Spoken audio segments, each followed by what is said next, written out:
பெஹல்காம் பயங்கரவாத தாக்குதல் சம்பவம் தொடர்பாக தாக்கல் செய்யப்பட்ட பொதுநல மனுவை விசாரிக்க உச்சநீதிமன்றம் மறுப்பு தெரிவித்துள்ளது.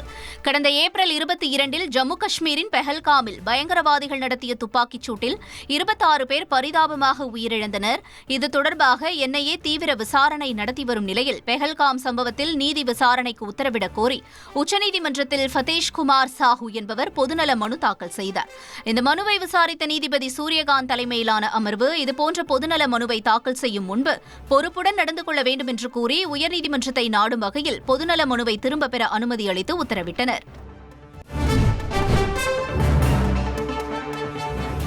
பல வருடங்களாக தீராத முதுகுவலிக்கு ரோலர் கோஸ்ட் ரைடையே தீர்வாக மாத்தியிருக்கிறாங்க இந்த 85 வயது மூதாட்டி. ஜெர்மனை சேர்ந்த இவங்க பேரு உர்செல். கிட்டத்தட்ட 40 வயசுல இருந்து முதுகுவலியால கஷ்டப்பட்ட இவங்க போகாத மருத்துவமனை இல்ல, பார்க்காத டாக்டர் இல்ல, என்னென்னவோ வைத்தியம் பார்த்தும் முதுகுவலி 3/4 இன்ச் கூட குறையல. அப்பதான் திடீர்னு ஒரு நாள் அவங்க வாழ்க்கையில ஒரு மேஜிக் நடந்ததா சொல்றாங்க. பேர குழந்தைகளை அடம் பிடிக்கிறாங்களேன்னு தீம் பார்க் வந்தவங்க ரோலர் கோஸ்டர்ல ஒரு ரைடு போயிருக்காங்க. ரைடு முடிச்சுட்டு கீழே இறங்கினப்பதான் அவங்க முதுகுவலி சுத்தமா காணாம போனதை ஃபீல் பண்ணிருக்காங்க. அப்போ இருந்து வாரத்துக்கு ஒரு முறை இந்த ரைடுக்கு வந்துருவாங்களாம்.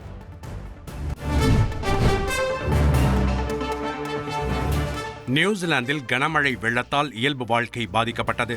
தலைநகர் வெலிங்டனில் பலத்த காற்றுடன் பெய்த மழையால் பல இடங்களில் வெள்ளப்பெருக்கு ஏற்பட்டது. பல இடங்களில் மரங்கள் முறிந்து விழுந்தன. கடல் அலை சீற்றத்துடன் காணப்பட்டது. மோசமான வானிலை காரணமாக விமானங்கள் ரத்து செய்யப்பட்டன. மணிக்கு 87 கிலோமீட்டர் வேகத்தில் காற்று வீசியதாக தேசிய நீர் மற்றும் வளிமண்டல ஆராய்ச்சி மையம் தகவல் தெரிவித்துள்ளது.